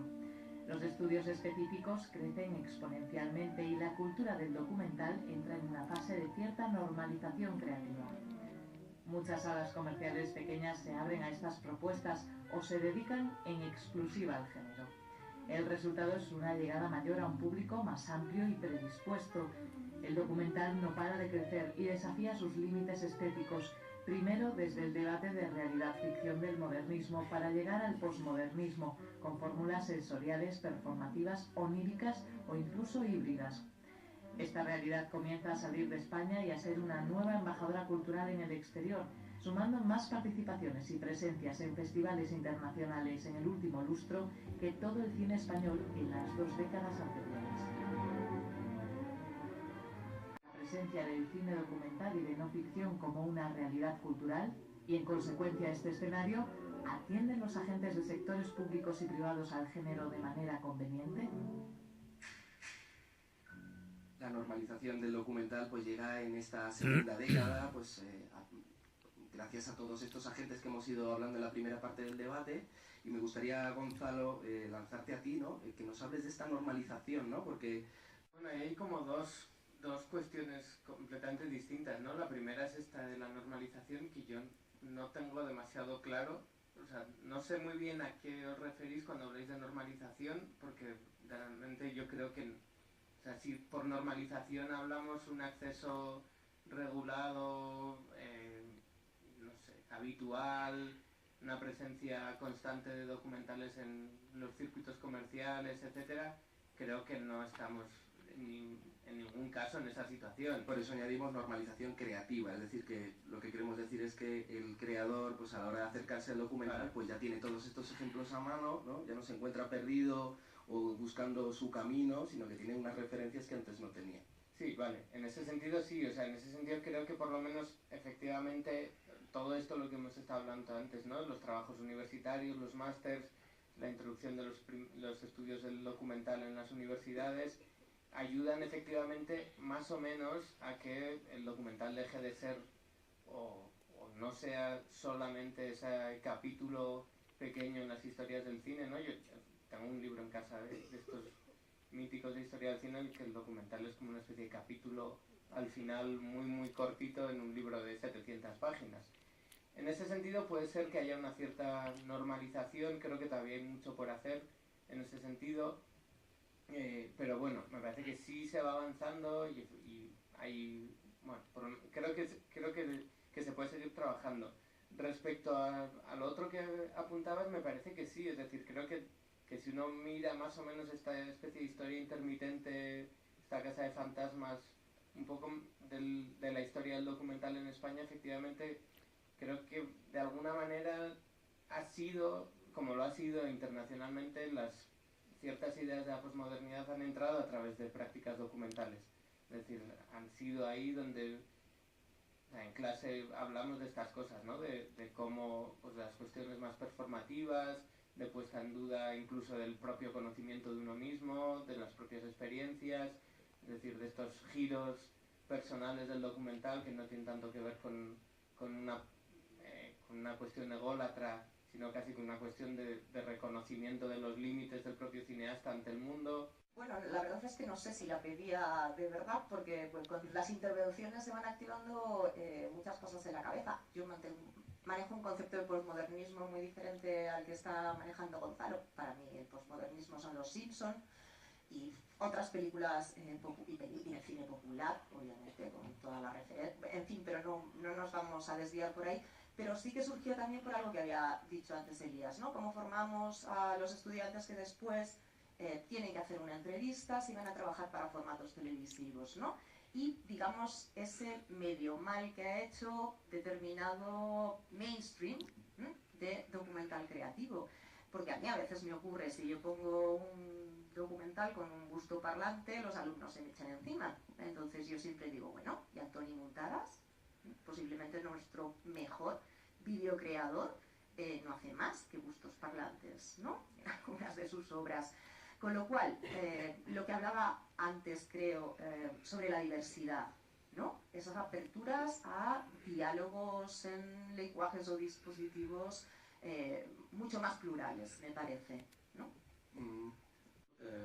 Elías. Apoyar completamente la reivindicación que se está haciendo aquí de la entrevista, me parece como esencial, ¿no? Entrevista como materialización del encuentro humano con una cámara por medio. Creo que es algo que es muy importante y que efectivamente, no solo por el auge de las películas en las que se ve crecer la hierba, no solo por eso, sino porque es necesario para la sociedad. Y es un acto de resistencia, sobre todo con la gente cada vez más imbuida en sí misma y en su móvil. El hecho de poder estar en contacto con alguien con una cámara por el medio. Y aparte, no es solo antimontadas, es que Chris Marker en esta entrevista, el que participa en una entrevista, es que o lo que ha dicho Gonzalo de recuperar la función política como un modo de documental completamente lícito. No necesariamente el imperante como en otros tiempos lo fue, pero sí como un modo completamente lícito y posible, ¿no? Y es que los extremos siempre son malos, ¿no? Entonces, pero me parece muy importante. Yo he tenido la suerte de estar ahora un año trabajando simplemente haciendo entrevistas. Y era como, ¿por qué nadie me ha hablado de esto? Nunca, ¿sabes? Porque es que es muy importante y muy difícil, mucho. Es muy difícil hacer entrevistas. De hecho, hace poco, creo que tenemos por aquí a David Arratibel, que ha hecho una película, se llama Converso, que está basada en entrevistas familiares, se presenta en competición nacional, creo, y había ahí una polémica, ¿no?, sobre si las entrevistas estaban bien o mal, sobre si eran televisivas o no, y salías Gonzalo en redes sociales también defendiéndolo, yo también lo defendía, pero bueno, comprendía, sí, asiente gente del público, entiendo que esta polémica siempre está ahí, ¿no? Nos gustan las entrevistas a los... No, y aparte que las entrevistas no es... Hay muchos tipos de entrevista, hay muchas formas de ponerse en una entrevista, y la entrevista de gusto parlante es una posible, y hay otras muchas. Y todas son válidas siempre y cuando lleven a donde tienen que conducir, ¿no? Absolutamente. Son las asociaciones, el asociacionismo que ha ayudado también pues, a mucha gente que quizá no podía acceder a los másteres o que quizá no podía llegar a festivales con sus propuestas. Y me gustaría dar la palabra a Rocío Cabrera, que si se le acerca un micro, por favor, es la actual presidenta de Dogma, que es una asociación de cine documental que lleva desde 2007 difundiendo, además de manera altruista, me consta, trabajando muchísimo por hacer llegar estas propuestas al público. y que bueno, que hoy en día es el corazón también de Documenta Madrid en cierta medida. Buenos días, Rocío. Buenos días a todos, gracias por la invitación, Samuel. La verdad que es un debate muy interesante y hay un montón de notas para decir. Pero bueno, haciendo referencia al título de esta segunda parte, que es el presente y los retos que tiene el documental, Dogma lo que trabaja básicamente es la defensa del cine documental, porque es verdad que desde los 90 ha ido creciendo, se ha ido dando más visibilidad, pero todavía se sigue diciendo, pero esto es una película, cuando se habla de documental. Fuera del público selecto, del público más cercano a este tipo de cine, todavía cuando dices, bueno, es que yo trabajo en documentales, en National Geographic, para la 2, nadie asume, no hemos conseguido en tanto tiempo que relacionen el documental con el cine fuera de este círculo. Y habéis hablado mucho de los másteres, de las escuelas, es verdad, pero es un caso particular que me ha pasado hace poco. Yo voy a dar una clase de producción en una escuela, a un grupo de producción de cine, y tengo que explicar qué es el cine documental de autor. O sea, ni siquiera lo conocen, no se acercan dentro de una escuela de cine, no interactúan unos estudiantes con otros, o la misma escuela no propone ese intercambio de ideas. Entonces, bueno, yo creo que lo que tenemos que hacer y lo que intentamos hacer desde Dogma es defender y difundir este cine. Nosotros intentamos con las proyecciones que hacemos llegar al máximo público posible. Hace poco hemos hecho 3x2, donde este año era muy político, y hemos intentado salir de nuestros socios y del público de siempre, intentar traer a gente desvinculada del cine de autor y traer asociaciones políticas, a gente de fuera, porque si no llegamos más allá, siempre vemos las películas los mismos y las hacemos los mismos, y a lo mejor creamos una tradición, pero esa tradición la tiene que ver el público generalista, ¿no? Por lo menos nosotros pensamos eso, que una película, si se pone en Cineteca es genial, pero si se pone en un cine en Zaragoza es maravilloso también. Entonces eso es lo que intentamos nosotros, sacarlo de los sitios establecidos. Claro. De las salas, ¿no? ¿En qué momento las salas se miran, ¿no? hacia este documental, ¿no? A este tipo? Las salas comerciales, desde luego, tienen difícil apostar por este tipo de películas, ¿no? Y a lo mejor hay que llegar a otras fórmulas para poder proyectarlas. ¿Cómo es, en qué lugares proyectáis? ¿Habéis estado proyectando en estos foros que hacíais con estas propuestas, todas estas películas? Pues nosotros intentamos llevar estas películas allá donde nos dejan. O sea, el Cineteca, por ejemplo, es el sitio idóneo, ¿no? Donde Dogma programa mensualmente, pero además tenemos un cineforum para la gente que se quiera acercar, además tenemos un premio en un festival donde intentamos llevar las películas a todas aquellas salas que nos dicen que sí. Evidentemente es muy difícil llevar una película documental de autor, que normalmente suelen ser pequeñas y suelen ser difíciles de distribuir, pues algunos cines te dicen que no, otros te dicen que sí. Los cines autogestionados, por ejemplo, ahora están dando muy buena respuesta. Pues todo eso es lo que intentamos hacer. Nosotros hemos ido a Filmoteca, hemos ido a Casa de América, hemos estado en festivales fuera de España, por ejemplo en México, hemos hecho con Spanish Revolution hemos llegado a Nueva York, pero claro, es muy difícil dar cabida a todas esas películas. Nos encantaría moverlas todas, pero bueno, vamos poco a poco. Pero sí, eso es lo que hay que hacer, expandirse, abrirse. Escuchando a todos y a Rocío ahora, creo que hay un punto inicial a la hora de la conexión con los posibles espectadores que surge antes y del que tú y yo hemos hablado muchas veces, que es el tema de la alfabetización audiovisual y el tema de que eso tiene que empezar mucho antes, ¿no? No sé si es el día o el sitio para hablar de ello, pero el problema es que no estamos educando a los niños y a los adolescentes en el cine, por no hablar del audiovisual, con lo cual el documental, o sea, ni siquiera tenemos una base fuerte sobre el cine comercial en los niños y en los adolescentes a la hora de saber mirar, con lo cual dar ese salto en pocos años o en poco tiempo de forma autodidacta a ser capaz de relacionarse con el documental, yo creo que ahí está el gran reto, ¿no? Y os escuchaba hablar de todas las iniciativas que hay, tanto festivales como asociaciones, como todas las salas alternativas y en el fondo para mí la obsesión o lo que siempre está detrás de mi cabeza es estructura y modelos, ¿no? Es decir, en el fondo las estructuras se han creado de una forma muy espontánea por parte de intereses en distintas zonas, a veces al amparo de las universidades o a veces al amparo de una persona que tira y que va haciendo colectivos,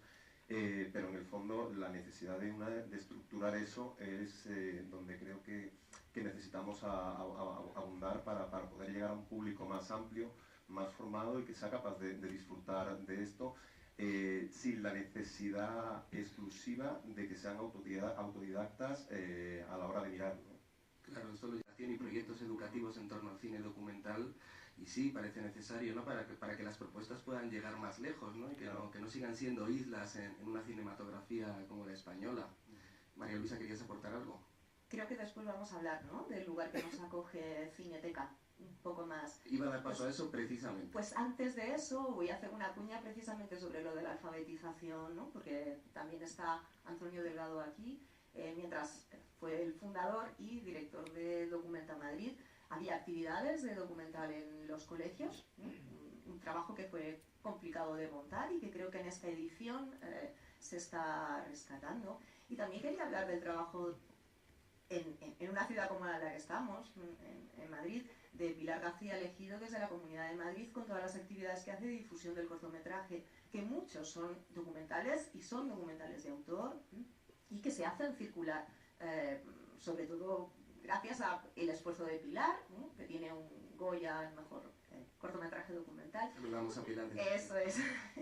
Y creo que son ese tipo de iniciativas que poquito a poquito pueden ir haciendo unas bolas un poquito más extensas para la alfabetización desde los inicios, ¿no? En muchos cines, hablaba Rocío, gracias María Luisa, hablaba Rocío de asociaciones, de cines colectivizados, pues hay muchos ejemplos en Cines Toco, o iniciativas colectivas como Numax en Santiago de Compostela. En Madrid tenemos la suerte, precisamente donde estamos, de tener una sala exclusivamente dedicada al documental y que además es una sala pública. Y es una sala que lleva abierta unos años y ha participado antes. Yo quería recordar a los oyentes que hay una persona a la que le faltó poner cemento y ladrillos uno sobre otro para que esta sala, la Cineteca, se edificara, que es Antonio Delgado. Antonio, te vuelvo a pedir la palabra. Cuéntanos cómo fue la experiencia de levantar una sala pública, que es de que estamos hablando, ¿no?, en esos primeros ciclos que cuando empezaba la Cineteca a funcionar, dedicada al documental. Pues hola otra vez, Samuel, y gracias a todos por esta clase de repaso que nos estáis dando a todos, que esto es como cuando eras peque y suspendías y ibas para septiembre. Esto es una recuperación, vamos, ¿verdad? Porque yo ya estoy un poquito tengo bastante lejano el tema documental y todo esto, pero os agradezco la lección magistral que estáis dando a todos. Y bueno, fue levantarlo de una escombrera, evidentemente. Sabéis que Matadero era un lugar abandonado que el ayuntamiento en ese momento, en los comienzos de los 2000, decidió reconvertir en un espacio dedicado a la cultura.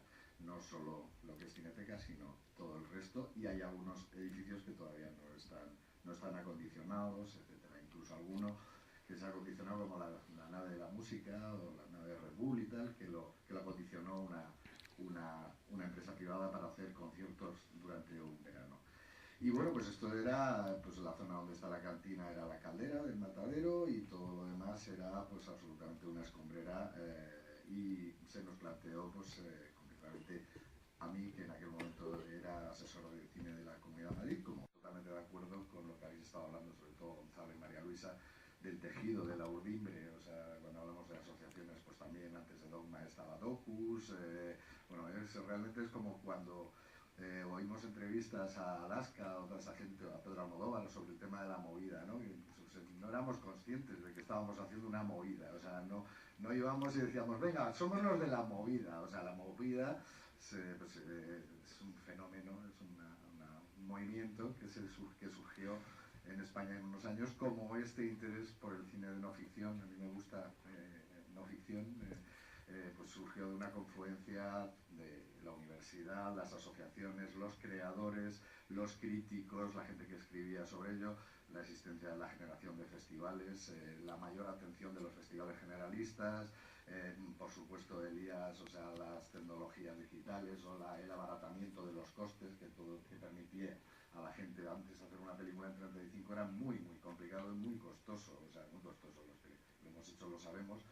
Y con el surgimiento ya del vídeo, ya ni siquiera el vídeo digital, el vídeo analógico, la cosa, sobre todo la cosa de irte a tu pueblo, hacer planos largos, era mucho más fácil. De todas formas, yo soy, menos mal que ahora al final habéis empezado a hablar un poquito de entrevistas y no sé qué, porque yo como soy un poco gamberro y beligerante, pues voy a meter también un poco de cuña de esta charla entre amigos, el cine que viene, debate, el documental español del siglo XXI se debería llamar el documental de autor, porque llevábamos la primera hora hablando pues eso de francotiradores, de caza de fantasmas, de experimentación, de no sé qué, no sé cuántos, y hoy en día yo creo que el gran abandonado, el huérfano, es el reportaje televisivo, o sea, ¿cuántos críticos hablan de los también son películas, o sea, son animalitos de Dios que necesitan ser vigilados y tal? ¿Cuántos festivales hay dedicados? ¿Cuántas asociaciones? ¿Cuántos críticos podrían hablar de 15 realizadores interesantes de reportajes? Yo creo que ahora lo que haría falta es hacer un festival de cine de reportajes. Y en cuanto a las palabras, o sea, creo que con el tema de la ficción, la no ficción, el documental, creo que tendríamos que caminar en el sentido del género, ¿no? O sea, al igual que pasa con los machismos y los feminismos, lo ideal es que no existieran, que se hablase de ser humano, no de hombres y de mujeres.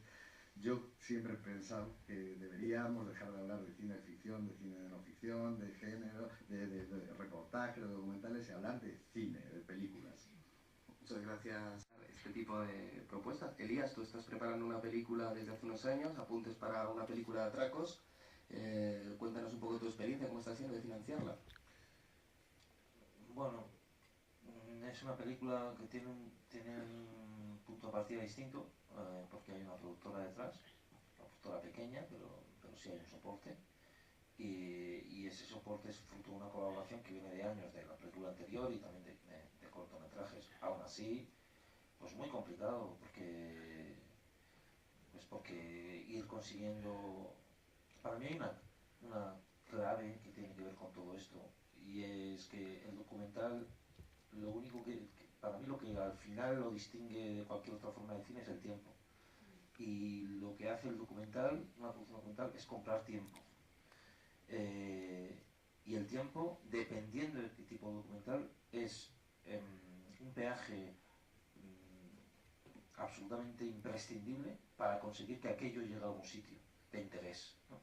Entonces, nosotros estamos todavía, después de 3 años y medio, financiando la película, y básicamente lo que está comprando la película hasta ahora es tiempo, y eso es así. Hay una cosa que es muy interesante que tiene que ver con los modelos, con los referentes, o sea, con el trabajo en televisión, y que tiene que ver con esto profundamente, y es el cine de la realidad solo, o determinado cine de la realidad, o que trabaja con la realidad, solo llega a determinadas cotas creativas si tiene tiempo para desarrollarse, si tienes tiempo para conseguir accesos a lugares y accesos a personas, si tienes tiempo para poder demostrar a una persona que quieres hacer algo serio con lo que ellos te puedan ofrecer, con su testimonio, con su vida, con su trabajo, con lo que sea. Y eso va completamente en contra de las exigencias y de las necesidades de prácticamente toda la sociedad, pero mucho más del ente televisivo, mucho más, que lo que pide es cada vez más inmediatez y contenido continuo. Entonces, en ese sentido, el documental, dentro de lo que es el cine, para mí es uno de los frentes casi como de resistencia, pero de resistencia a un nivel casi ontológico de la sociedad, porque para conseguir hacer un buen documental, no todos, porque hay otros que son, por ejemplo, un documental más experimental, formal, puro, no tiene necesariamente que ver con el tiempo. Pero si tú quieres conseguir la verdad humana de alguien, que es muy difícil, o tienes tiempo o eres un genio en la psicología. Y como genios no hay, casi. De repente estás ahí negociando, no, es que necesitamos 6 meses más. ¿Cómo que 6 meses más? Sí, no, sí, es que hace falta 6 meses más. Es que si no, no... Y hablo de cosas tan como a priori interesantes como puede ser un preso, un condenado a muerte, o un tipo que se ha cambiado de sexo, o que son las cosas que rellenan las parrillas, ¿no? Y entonces, en ese sentido, la financiación, para mí, pasa por lo que ha dicho Luis, la inversión personal y por la compra de tiempo. Está cambiando todo mucho y muy rápido, ¿sabes? O sea, realmente estamos en un momento muy extraño en el que se están ubicando espacios, pero de forma muy rápida, ¿no? Entonces, pues, veremos dónde lleva, ¿no? Las administraciones públicas pues tienen como obligación en principio fomentar la diversidad cultural, sobre todo desde una ley del cine de 2007, y tenemos entre el público una persona que se llama Jara Fernández Meneses, que sabe mucho de esto porque ha hecho una tesis doctoral en Inglaterra sobre el sistema de ayudas al cine, y en concreto también tiene un paper que a mí me ha interesado bastante, que por eso te estoy dando la palabra. Buenas tardes, Jara. Hola, buenas tardes. Sobre cómo, perdona, el cine documental ha sido tratado, ¿no?, por las ayudas, las subvenciones públicas. Cuéntanos. Sí, bueno, muchas gracias por la invitación y muchas gracias a los miembros de la mesa por este interesante debate. Yo en ese paper del año pasado que di en una conferencia en Inglaterra junto a Jordi Bayó, lo que analizaba era precisamente las cuestiones que habéis estado hablando al principio de este debate, ¿no?, de cómo el documental español de las últimas décadas ha tenido que emerger desde circuitos alternativos. Porque la administración española y en particular el Ministerio de Cultura siempre parece que ha tenido una relación histórica bastante tortuosa, ¿no?, en lo que se refiere a la protección del documental. Y aquí no voy a entrar en cuestiones terminológicas de documental y no ficción, voy a utilizar lo que aparece en las leyes, ¿no? Ya desde el año 77, que es el primer decreto de ayudas que establece el Estado español en democracia, y es el primero que abole la censura, se establece, y aquí voy a citar, que quedan excluidas de protección las películas realizadas con material de archivo en un porcentaje superior al 50% de su duración y las que, en la misma proporción, se limitan a reproducir espectáculos, entrevistas, encuestas, reportajes y acontecimientos de actualidad, salvo que, excepcionalmente y en atención a sus valores culturales o artísticos, la Administración las declare merecedoras de protección. Este tipo de películas quedan excluidas de la protección en leyes subsiguientes, a lo largo de la historia en las leyes subsiguientes. Se puede decir que es todas las manifestaciones del documental, ¿no? Exactamente. Y no es hasta la ley del cine del año 2007, y yo creo que esto es interesante porque aquí se incluye ya por primera vez la idea de proteger a las películas de carácter documental, y se incluye en el artículo 25, que son aquellas ayudas para la producción de largometrajes sobre proyecto. Entonces, este artículo dice que se podrán conceder ayudas a productores independientes para proyectos que posean un especial valor cinematográfico, cultural o social, sean de carácter documental o experimental. Entonces, ya aquí, por fin, en el año 2007, vemos que la Administración española, el Ministerio de Cultura, reconoce el valor que el documental está teniendo y que merece ser objeto de protección junto al cine de ficción, que siempre había sido objeto de protección. Yo creo que esto indudablemente está relacionado pues con todo el auge que tanto en festivales internacionales y el prestigio y que alcanza el documental español del que hemos estado hablando durante esta temporada. Selecciones y premios que quizá todo el cine de ficción industrial en los últimos 25, ¿no? Y esto es un dato a tener en cuenta. Entonces, si estamos en uno de los mejores escenarios para poder producir documental, ¿qué está pasando para que sigamos haciendo las películas de la manera que se hacía el futuro? Bueno, ¿qué está pasando? Yo creo que, como te decía, si haces una primera película, no una segunda. Lo que pasa es que, por un lado, el marco legal es cambiante, porque esa ley es de 2007, pero después hay una nueva orden de hace 3 años.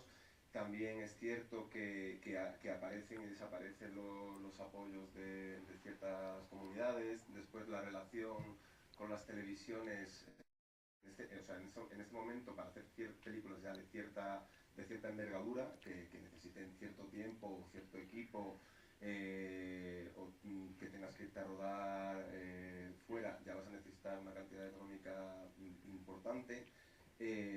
a día de hoy montar una película de ese tipo en España es prácticamente imposible sin el apoyo de una televisión y sin el apoyo de una institución, sobre todo el ICA. Lo que hace es que todo el proceso sea largo, lento, por supuesto ya ahí sí que necesitas tener una estructura. Yo ahora mismo sí que tengo productora para pedir esas subvenciones, para desarrollar todo ese camino, pero por un lado de nuevo el marco cambiante y por otro lado el tiempo que se tarda en poder acudir, porque en nuestro modelo, en el que hay en España, en cada uno de esos sitios donde puedes conseguir dinero para hacer una película tienes una oportunidad al año, y en muchos de los casos es una oportunidad, y si no ocurre, el proyecto ya no puede levantarse. Es decir, si el proyecto no es desestimado en primera instancia, no puedes trabajar sobre el proyecto para presentarlo en una segunda ocasión, tiene que ser desestimado, o en otros casos tienes que esperar un año más. Gonzalo. Sí, bueno, yo es que tengo la sensación que hay como una especie de fantasma que sobrevuela todo el rato, que son justamente, que finalmente lo has mencionado, que son las teles, ¿no? Por ejemplo, es decir, en los años 2000, este primer boom documental, y perdón por la clase de historia otra vez, pero si miramos quiénes están en la producción de En Construcción, quiénes están en la producción de la película de Isaki, está en Televisión Española, está en la Televisión Catalana, es decir, que hay una de las razones de por qué se empieza a producir documental en España es clarísimo, son unas ayudas también del programa Media que determinan que hay que producir documentales y que, es decir, que la industria se pone en marcha porque de pronto hay dinero para hacerlo. ¿Qué está pasando ahora? Que Elías ha conseguido una ayuda de Televisión Española, pero es muy raro, es decir, creo que hay una dejación de funciones por parte de la administración pública y de las televisiones públicas de ese papel de proteger la diversidad. Ahí entran luego todas esas, es decir, Elías nuevamente, me parece que fue un buen ejemplo, él hablaba de un trabajo que ha estado desarrollando durante un año para una televisión privada. Obviamente el escenario está cambiando, pero me parece que hay unos papeles que tienen que jugar ciertos poderes públicos que no los están jugando. Y eso repercute en esto que está contando Luis, ¿no? Que es, ¿por qué España es un país de óperas primas? Es decir, porque la gente puede hacer una película así, puede hacer la primera, la segunda la puede hacer solo si sus padres se la pagan. Es decir, porque no hay un soporte institucional que lo permita. Claro, pedía la palabra Rocío Cabrera. Comentando buena parte de cómo se está produciendo el documental o la no ficción internacional, y de determinados países donde no hay una industria potente que lo soporte, realmente es un pudén de financiaciones procedentes de muchos lugares y absolutamente transnacional, donde en los paréntesis, yo en mis clases, los paréntesis de las películas incluyen muchísimas nacionalidades, ¿no? En el caso de la no ficción y el documental, los fondos de muchos festivales, ¿no? Que siempre tienen, digamos, como herramienta base algunos fondos nacionales, otros fondos regionales, europeos, y después todo ese circuito a través de pitch y talleres por toda la geografía de festivales, ¿no? Está aquí Minerva Campos sentada en la primera fila, que acaba de terminar una tesis sobre cómo los novísimos cines latinoamericanos se han articulado dentro de toda esa red de coproducciones internacionales con unos tiempos larguísimos, porque también el circuito es muy prolongado, lo que permite, por otra parte, ir, digamos, captando ayudas primero a la preproducción, al desarrollo del proyecto, a la postproducción, ¿no? Procesos muy largos, pero es así como estamos viendo, pues, películas de la sección competitiva en Documenta este año, Los niños, de Maite Alberdi. Fijémonos en todos los logos que aparecen al final y tenemos una magnífica cartografía de cómo se están moviendo en este circuito internacional los creadores, los productores y las propias películas, ¿no? Que después recorren también una geografía marcada por todas esas interacciones y esa red transnacional. No basta con mirar los títulos de crédito de una película para entender muchas cosas, pero sí es verdad también que por la experiencia cercana de gente como Luis y así, es muy imposible, o sea, muy difícil o directamente imposible acceder a esos circuitos si no tienes una pata nacional. Claro, es decir, claro, y esa es la que falla en España. Y en los foros de coproducción o los foros de financiación, cuando te reúnes con productores de otros países, siempre les cuesta un poco entender nuestro modelo, por ser un poco light, ¿no?, en la forma de explicarlo. Es decir, les cuesta entender que nosotros no podemos contar con ayudas de entrada, sino que tenga que ser de salida. Es decir, te cuesta levantarlo porque los modelos de otros países están organizados de otra manera. Entonces... Que han ido modificándose. O sea, el caso de América Latina, Colombia. Colombia. Que es un ejemplo, yo creo que a estudiar y sobre todo a seguir. Por supuesto, incluidos cómo se evalúan los proyectos y las ayudas nacionales, en las que creo que somos muchos los que hemos participado en los últimos años, ¿no?, en la parte documental. Y también los incentivos fiscales, ¿no?, que están reducidos. Creo que no se paga IVA cuando estás en una actividad cinematográfica en Colombia, por lo menos hasta hace poco. La figura del productor en documental, porque no hay muchos. Y al final tienes, sobre todo en estas primeras, segundas películas, gente que se autoproduce, que no sabe realmente en qué consiste financiar una película, o no solo financiarla, producirla y moverla, darle una vida a la película, ¿no? Hay muchísimos documentales maravillosos que se ven en 3 festivales y chao, porque no hay nadie que lo sostenga, no hay nadie que lo mueva, que lo acompañe, que lo defienda, ¿no? Y me parece importante esa figura que aquí encarna Luis, que parte de un impulso casi amistoso, voluntario o de puro amor al cine documental, y que sobre la marcha se va profesionalizando y va cogiendo una posición, porque es que lo que ha dicho Gonzalo es esencial. Si hiciéramos una lista de todos estos títulos de éxito, pues es que el 95% tienen algo detrás. Todo lo que se hizo el nuevo cine gallego es por unas ayudas que surgen. Y diría, y porque hay 2 o 3 productoras que de repente tienen un empuje, pues bueno, más profesional y más organizado, más allá del tirar del carro que puede tener un propio creador, ¿no? Las ayudas de CEGAE que luego recoge Agadir, ayudas directamente a talento, que no hacía falta que fueran instrumentalizadas por una empresa, sino directamente por los propios creadores, y de las que han salido pues de parte del nuevo cinema galego, que es una de las cinematografías locales dentro de España que más premios y presencias en festivales internacionales ha recogido. Me da pena que se abra el de Rocío, te tengo que quitar literalmente el micrófono de la mano porque me gustaría que entrara un testimonio de una persona que tienes delante, que se llama Miguel Jansó, porque precisamente él está produciendo una película que no es documental, pero Miguel, perdóname Rocío, ya interviniste, lo siento, después habrá otros foros en los que hablar. Miguel, decías que cuando vas al extranjero a pedir financiación, sorprende fuera esto que estaban hablando Gonzalo y Luis, ¿no?, que la pata central, que debe ser tu propio país, pues a veces no encuentres financiación pública o privada para poder defender fuera todo esto. Y te lo pido muy brevemente, que nos quedan 3 minutos, a ver si puedes aportar algo y ya despedimos. Claro, eso es indispensable. O sea, es indispensable que aunque sea un poquito de dinero o una cierta profesionalización venga de nuestras instituciones. Y no solo se trata de dinero, ¿no? Se trata de una estructura ciertamente profesional, lo que decía Luis, ¿no?, de por lo menos tener 2 convocatorias al año, por lo menos que las bases de las convocatorias institucionales estén claras con unos meses de antelación para que no te las cambien, que no se publiquen en el BOE, ¿no? O sea, lo del BOE es que suena ya franquista, ¿no? En casi todos los países de nuestro entorno tenemos unas bases que con 6 meses, un año de antelación sabemos cuándo se va a presentar la ayuda, en qué momento. Entonces, eso ayuda a coordinar los esfuerzos cuando vas a los mercados internacionales, básicamente. Digamos, desde el lado institucional no es un tema de dinero, sino es un tema de coordinación, de profesionalización. 6.org, precisamente para que las ayudas selectivas pues tengan un poco más de sensibilidad hacia esto, ¿no? A pesar de la apertura de la que nos hablaba Jara en 2007, ¿no?, al concepto de excepción cultural, a lo mejor hace falta un poco más de ayuda en todos los sectores.